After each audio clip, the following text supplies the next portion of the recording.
जय माता दी भक्तों, मैं कविता त्रिपाठी अपने चैनल में आप लोगों का स्वागत करती हूँ। आई होप आप सब अच्छे होंगे। देखिए, जैसा कि आप लोगों को पता है कि दिवाली आने वाली है और दीपावली जो हमारा त्यौहार होता है वो 5 दिनों का मनाया जाता है बहुत ही धूमधाम से। तो उसका पहला जो त्यौहार होता है वो धनतेरस हम मनाते हैं। तो वही मैं वीडियो लेकर आई हूँ कि हमें धनतेरस पे कुछ ऐसी चीज़ें ज़रूर खरीदनी चाहिए जो कि मतलब माता लक्ष्मी का आगमन हमारे घर में हमेशा के लिए हो जाता है। तो चलिए वीडियो शुरू करती हूँ। तो देखिए, सबसे पहले नंबर पे आता है झाड़ू।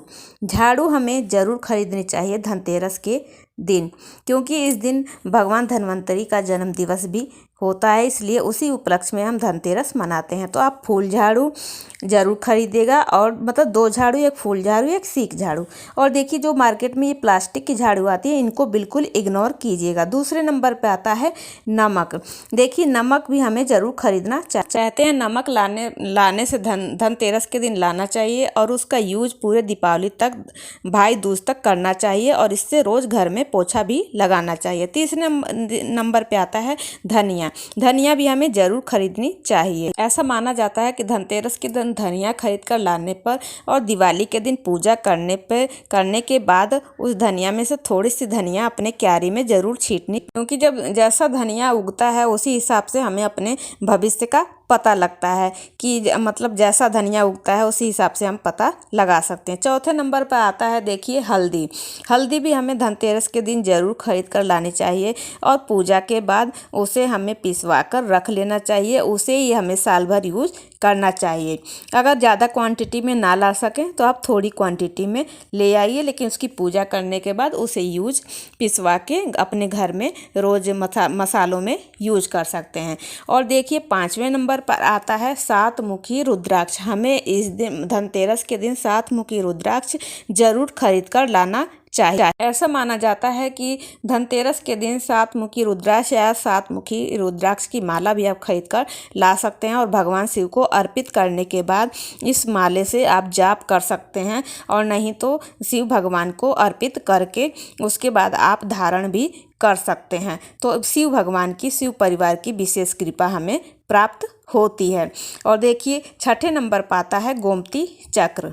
धनतेरस के दिन हमें गोमती चक्र जरूर खरीद कर लाना चाहिए। ऐसा माना जाता है कि माता लक्ष्मी भी समुद्र से उत्पन्न हुई हैं और इसका भी संबंध समुद्र से होता है। तो माता लक्ष्मी जिस घर में धनतेरस के दिन गोमती चक्र लाना चाहिए, 5 ला सकते हैं, 7 ला सकते हैं, 11 ला सकते हैं, और अपने पूजा स्थान पे रखकर इसकी पूजा करनी। लेकिन देखिए, अगर आप सफ़ेद गोमती चक्र लाते हैं तो इसको पीले रंग में जरूर रंगिए, और उसकी पूजा करने के बाद आप पूजा स्थान पर लाल कपड़े में या पीले कपड़े, रेशमी कपड़े में बांधकर पूजा स्थान पे भी रख सकते हैं, नहीं तो अपने आप तिजोरी में भी धन स्थान की जगह रख सकते हैं। और देखिए, 7वें नंबर पर आता है श्री यंत्र। हमें श्री यंत्र धनतेरस के दिन आप श्री यंत्र लाकर उसकी विधिवत पंचामृत से स्नान कराइए, उस पर गन्ने के रस से और अनार के रस से अभिषेक कीजिए। उसके बाद इसको श्री यंत्र को स्थापित कीजिए, क्योंकि कहते हैं कि जिस घर में श्री यंत्र होता है उस घर में कभी भी दरिद्रता भूल कर भी नहीं प्रवेश कर पाती है।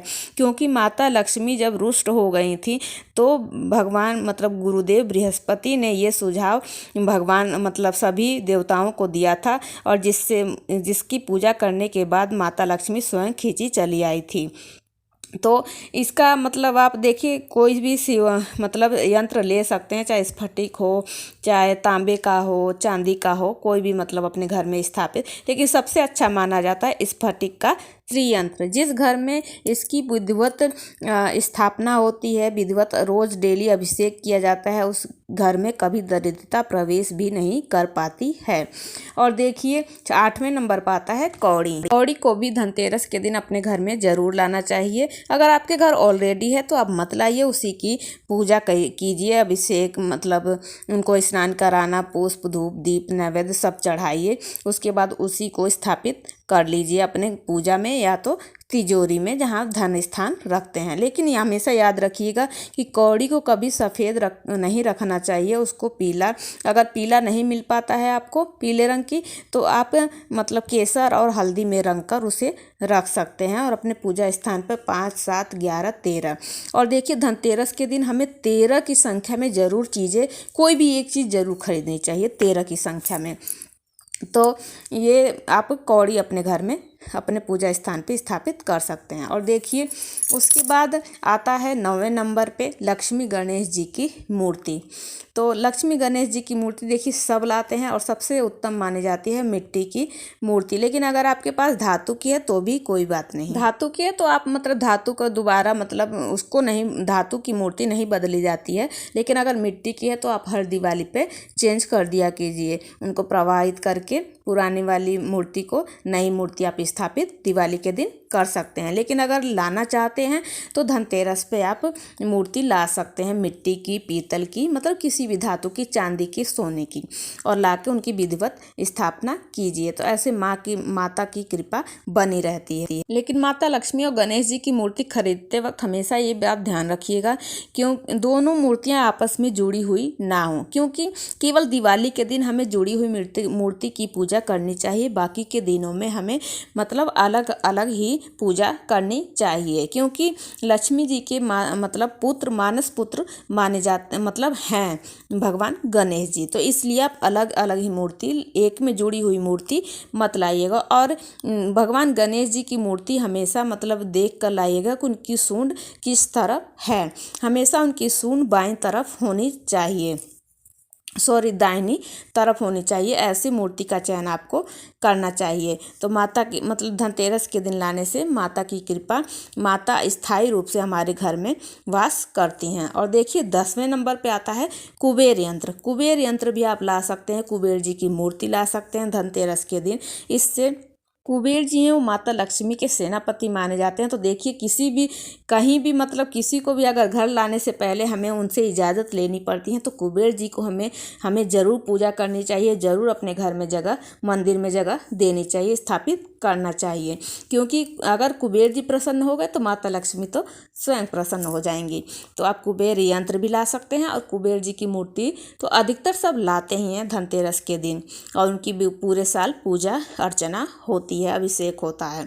तो इनकी मतलब ये भी धन के सेनापति हैं, ये मतलब माता लक्ष्मी के सेनापति माने जाते हैं। और देखिए उसके आगे मैं बता देती हूँ, अगली चीज़ है जो 11वें नंबर पे है, वो हम धनतेरस के दिन ला सकते हैं धार्मिक पुस्तकें। धार्मिक पुस्तकें ला सकते हैं, पूजा का सामान ला सकते हैं। अगर आप कुछ भी नहीं ला सकते, ये चीज़ें ज़रूर लेकर आइएगा। अगर आप कुछ भी चीज़ खरीदने में असमर्थ हैं, नहीं ला सकते, तो कोई चिंता की बात नहीं है। आप उस दिन रोली, अक्षत, चंदन, इत्र, ये सब चीज़ें अपने घर में खरीद कर ले आइए। तो माता लक्ष्मी भी इससे भी प्रसन्न हो जाती हैं। ये तो माँ हैं। और देखिए जो 12वीं चीज़ है वो है बर्तन। बर्तन हमें ज़रूर खरीद कर लाना चाहिए। बर्तन की संख्या भी हमें 13 में रखनी चाहिए। अगर नहीं 13 ला सकते कोई बात नहीं, 1 चम्मच भी लेकर आ सकते हैं। लेकिन हमेशा ध्यान रखिएगा कि हमें इस दिन लोहा और स्टील, जस्ता के बर्तन नहीं लाने चाहिए, एल्युमिनियम के बर्तन नहीं लाने चाहिए। आप पूरी कोशिश कीजिए 1 ही चम्मच ले आइए, लेकिन आप पीतल के बर्तन ले आइए, क्योंकि पीतल भी सोने के समान माना गया है। हमारे शास्त्रों में ऐसा बताया गया है। अगर आप सोना खरीदने में असमर्थ हैं तो धनतेरस के दिन आप पीतल का बर्तन, पीतल की चीज़ें, पीतल के पूजा की बर्तन ला सकते हैं। ये भी सोने के समान ही बताया गया है। तो ये सोने के समान ही है, तो आप इस दिन ज़रूर खरीद कर लाइए। 13 की अगर संख्या में नहीं ला सकते कोई बात नहीं, एक ही खरीद कर लाइए, लेकिन ज़रूर लाइए। और सबसे मतलब 13वीं चीज़ है जो वो है, हमें मतलब अपने जो धनतेरस के दिन चांदी, सोना, ये सब चीज़ें खरीद कर ला सकते हैं। अगर आप खरीद सकते हैं तो आप ज़रूर, सोना चांदी भी बहुत शुभकारी माने गए हैं धनतेरस के दिन खरीदना। तो ये थी मेरे द्वारा बताई गई आपको कुछ मेरे द्वारा दी गई जानकारी आप लोगों को कैसी लगी ज़रूर खरीद कर लाइएगा। ये इन चीज़ों में एक चीज़ तो ज़रूर खरीद कर लाइएगा और मेरे चैनल को लाइक शेयर एंड सब्सक्राइब जरूर कर दीजिएगा। मिलती हूँ नेक्स्ट वीडियो में। कैसी लगी वीडियो कमेंट करके ज़रूर बताइएगा। जय माता दी, हैप्पी